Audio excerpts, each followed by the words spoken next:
ಮೊದಲ ಥೆಸಲೋನಿಕದವರಿಗೆ 2ನೇ ಅಧ್ಯಾಯ. ಪೌಲನು ಥೆಸಲೋನಿಕದವರಲ್ಲಿ ನಡಕೊಂಡ ರೀತಿಯ ವಿವರಣೆ. ಸಹೋದರರೇ, ನಾವು ಸುಮ್ಮಗೆ ನಿಮ್ಮಲ್ಲಿ ಬರಲಿಲ್ಲವೆಂಬುದನ್ನು ನಿಮಗೆ ತಿಳಿದಿರುವ ಪ್ರಕಾರ ನಮಗೆ ಫಿಲಿಪ್ಪಿ ಪಟ್ಟಣದಲ್ಲಿ ಹಿಂಸೆಯು ಅವಮಾನವು ಮೊದಲು ಸಂಭವಿಸಿದರೂ ನಾವು ನಮ್ಮ ದೇವರ ಮೂಲಕ ಧೈರ್ಯಗೊಂಡು ಬಹು ವಿರೋಧವನ್ನು ಅನುಭವಿಸುವವರಾಗಿ ನಿಮಗೆ ದೇವರ ಸುವಾರ್ತೆಯನ್ನು ತಿಳಿಸಿದ್ದೇವೆಂಬುದನ್ನು ನೀವೇ ಬಲ್ಲಿರಿ. ಯಾಕಂದರೆ ನಮ್ಮ ಬೋಧನೆಯು ಅಬದ್ಧವಲ್ಲ, ಅಶುದ್ಧವಲ್ಲ, ಮೋಸವಲ್ಲ. ದೇವರು ನಮ್ಮನ್ನು ಯೋಗ್ಯರೆಂದೆಣಿಸಿ ಸುವಾರ್ತೆಯನ್ನು ನಮ್ಮ ವಶಕ್ಕೆ ಒಪ್ಪಿಸಿದನಲ್ಲ ಎಂದು ಯೋಚಿಸುವವರಾಗಿ ಮನುಷ್ಯರನ್ನು ಮೆಚ್ಚಿಸಬೇಕೆನ್ನದೆ ಹೃದಯವನ್ನು ಪರಿಶೋಧಿಸುವ ದೇವರನ್ನೇ ಮೆಚ್ಚಿಸಬೇಕೆಂದು ಮಾತಾಡುತ್ತೇವೆ. ನಿಮಗೆ ತಿಳಿದಿರುವ ಪ್ರಕಾರ ನಾವು ಎಂದಿಗೂ ಮುಖಸ್ತುತಿಯನ್ನು ಮಾಡುವವರಾಗಿ ಕಾಣಬಂದಿಲ್ಲ ಮತ್ತು ದುರ್ವ್ಯಾಶೆಯನ್ನು ಮರೆಮಾಡುವುದಕ್ಕಾಗಿ ವೇಶ್ಯವನ್ನು ಹಾಕಿಕೊಂಡವರಾಗಿಲ್ಲ. ಇದಕ್ಕೆ ದೇವರೇ ಸಾಕ್ಷಿ. ಇದಲ್ಲದೆ ನಾವು ಕ್ರಿಸ್ತನ ಅಪೊಸ್ತಲರಾಗಿರುವುದರಿಂದ ನಮಗೆ ಗೌರವವನ್ನು ಕೊಡಬೇಕೆಂದು ಹೇಳಬಹುದಾಗಿದ್ದರೂ ಮನುಷ್ಯರಿಂದ ಬರುವ ಮಾನವನ್ನು ನಿಮ್ಮಿಂದಾಗಲಿ ಇತರರಿಂದಾಗಲಿ ಹೊಂದಲು ಅಪೇಕ್ಷಿಸುವವರಾಗಿಲ್ಲ. ತಾಯಿಯು ತನ್ನ ಮಕ್ಕಳನ್ನು ಪೋಷಿಸುತ್ತಾಳೋ ಎಂಬಂತೆ ನಾವು ನಿಮ್ಮ ಮಧ್ಯದಲ್ಲಿ ವಾತ್ಸಲ್ಯದಿಂದ ನಡೆದುಕೊಂಡಿದ್ದೆವು.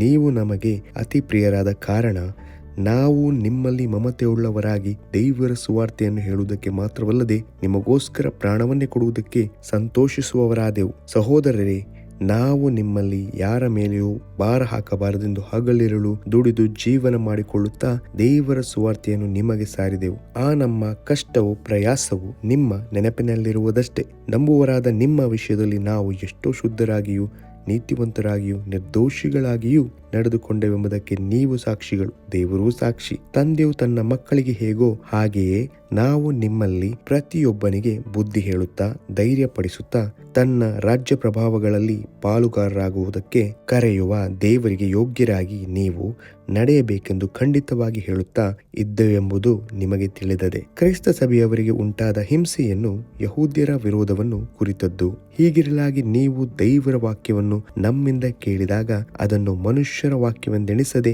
ದೇವರ ವಾಕ್ಯವೆಂದೇ ತಿಳಿದು ಅಂಗೀಕರಿಸಿದ್ದಕ್ಕಾಗಿ ನಾವಂತೂ ಎಡಬಿಡದೆ ದೇವರಿಗೆ ಕೃತಜ್ಞತಾಸ್ತುತಿ ಮಾಡುತ್ತೇವೆ. ಅದು ನಿಜವಾಗಿ ದೇವರ ವಾಕ್ಯವೇ. ಅದು ನಂಬುವವರಾದ ನಿಮ್ಮೊಳಗೆ ಬಲವಾಗಿ ಕೆಲಸ ನಡೆಸುತ್ತದೆ. ಹೌದು ಸಹೋದರರೇ, ನೀವು ಯೂದಾಯದಲ್ಲಿ ಕ್ರಿಸ್ತ ಯೇಸುವಿನಲ್ಲಿರುವ ದೇವರ ಸಭೆಗಳನ್ನು ಅನುಸರಿಸುವವರಾದಿರಿ. ಅವರು ಯಹೂದ್ಯರಿಂದ ಅನುಭವಿಸಿದಂಥ ಕಷ್ಟಗಳನ್ನು ನೀವು ನಿಮ್ಮ ಸ್ವದೇಶದವರಿಂದ ಅನುಭವಿಸಿದಿರಿ. ಆ ಯಹೂದ್ಯರು ಕರ್ತನಾದ ಯೇಸುವನ್ನು ಪ್ರವಾದಿಗಳನ್ನು ಕೊಂದರು, ನಮ್ಮನ್ನು ಅಟ್ಟಿಬಿಟ್ಟರು. ಅವರು ದೇವರನ್ನು ಮೆಚ್ಚಿಸುವವರಲ್ಲ, ಎಲ್ಲ ಮನುಷ್ಯರಿಗೂ ವಿರೋಧಿಗಳಾಗಿದ್ದಾರೆ. ಅನ್ಯ ಜನರಿಗೆ ರಕ್ಷಣೆಯಾಗುವಂತೆ ಸುವಾರ್ತೆಯನ್ನು ಹೇಳುವ ನಮಗೆ ಅಡ್ಡಿ ಮಾಡುತ್ತಾರೆ. ಹೀಗೆ ತಮ್ಮ ಪಾಪಕೃತ್ಯಗಳನ್ನು ಎಲ್ಲಾ ಕಾಲಗಳಲ್ಲಿಯೂ ಪರಿಪೂರ್ಣ ಮಾಡುವುದಕ್ಕೆ ಹೋಗುತ್ತಾರೆ.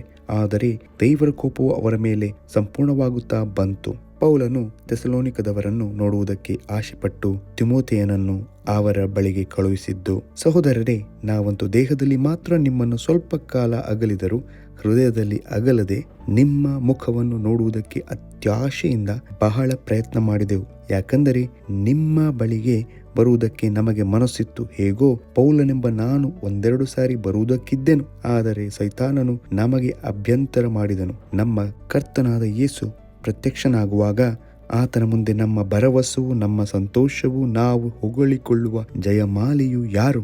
ನೀವೇ ಅಲ್ಲವೇ? ನಿಜವಾಗಿ ನೀವೇ ನಮ್ಮ ಗೌರವವೂ ಸಂತೋಷವೂ ಆಗಿದ್ದೀರಿ ಎಂಬುದೇ.